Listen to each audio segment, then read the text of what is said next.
In example 2, we want to find the exact circular function values for each of the following angles. So, sine of 7 pi over 4.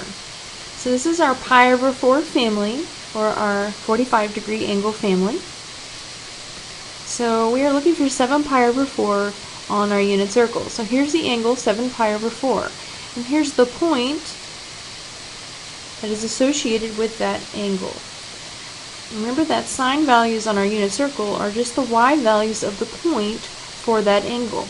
So the y value would be negative square root of 2 over 2. So just looking at the unit circle and picking off the y value for that point, we know exactly what the sine value is.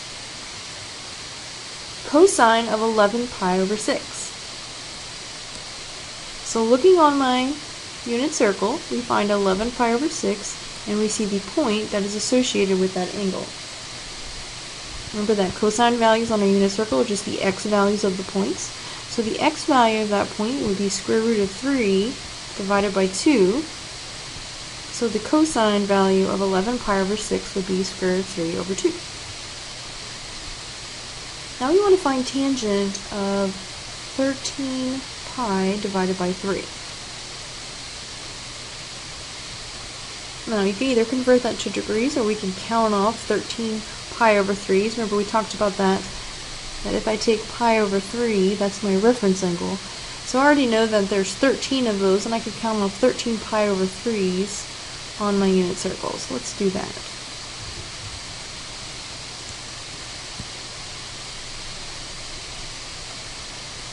So it's a positive angle.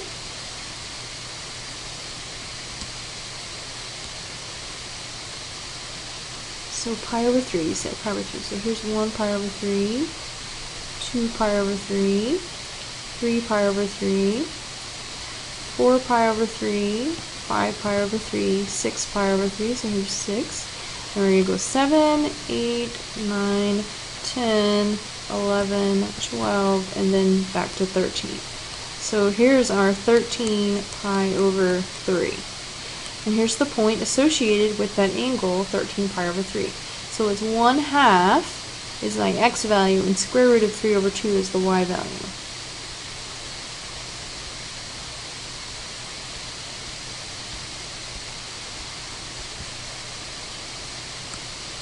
So now that we know what point we're talking about and which quadrant we're working with, remember that tangent is y over x. Now the point that we found was 1/2 comma square root of 3 over 2.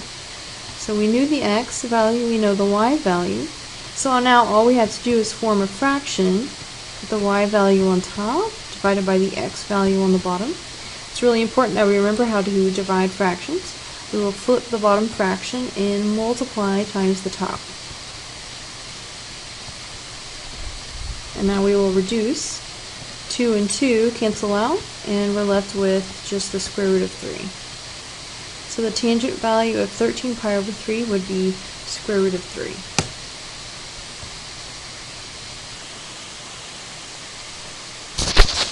Now we are asked to find cotangent of 5 pi over 6. Remember, cotangent is x over y.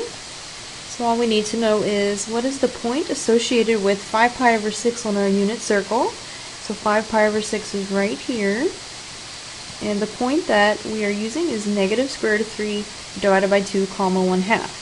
So we have the x value comma the y value. And now we will just form a fraction. We will put the x value on top, which is negative square root of 3 over 2. And then we will divide by the y value of 1/2. Once again, we will flip the bottom fraction and multiply times the top. So when I cancel out my 2's here, we get negative square root of 3. So the cotangent value of 5 pi over 6 is negative square root of 3. So just using our points located on the unit circle at those angles. Cosecant of negative 2 pi over 3. Cosecant now is 1 divided by y. Remember, r is 1 now. So 1 divided by y, so we need to know what point is associated with negative 2 pi divided by 3. So when we're talking about pi over 3, 2 of them in the negative direction. So here would be 1 pi over 3, and negative 1 pi over 3, negative 2 pi over 3. So we're talking about this point right here.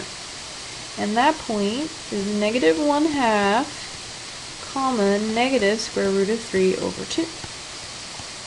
So when we're finding the cosecant value, we want to do 1 divided by y. So that would be negative square root of 3 over 2 on the bottom.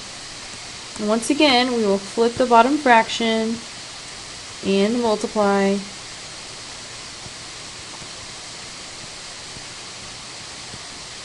So we have 1 times 2 divided by the square root of 3, so that would be negative 2 divided by the square root of 3, and of course we want to rationalize, so that would be negative 2 square root of 3 over 3.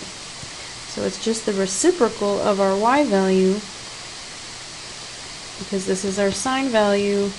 Now cosecant will be the reciprocal of that, so 1 divided by y. Now lastly, we're asked to find secant of 3 pi over 4. Remember, secant now will be 1 divided by x, so the reciprocal of cosine. So we need to know what angle that we are describing on our unit circle here. So our angle is 3 pi over 4. So let's find that. That's actually right here on our unit circle, 3 pi over 4. And now we have the point associated with that angle. So that's negative square root of 2 over 2, comma, positive square root of 2 over 2. So we'll do 1 divided by negative 2 divided by the square root of 2. So 1 over our x value, that's our cosine value, so it makes sense that we're working with the reciprocal of the cosine value. We will flip the bottom fraction and multiply. So we get 2 divided by negative square root of 2. And we actually want to rationalize, so we can multiply the top and the bottom by the square root of 2.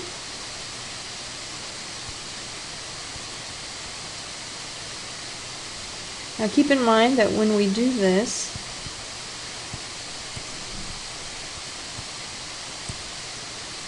now we end up with common factors in the top and the bottom.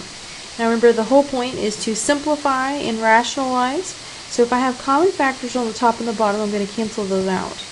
So my final answer, simplified, will be negative square root of 2. So we flip the bottom fraction, multiply, and we want to rationalize, make sure that our fraction is always simplified, so all common factors should be canceled. So our final answer for the secant of 3 pi over 4 will be negative square root of 2.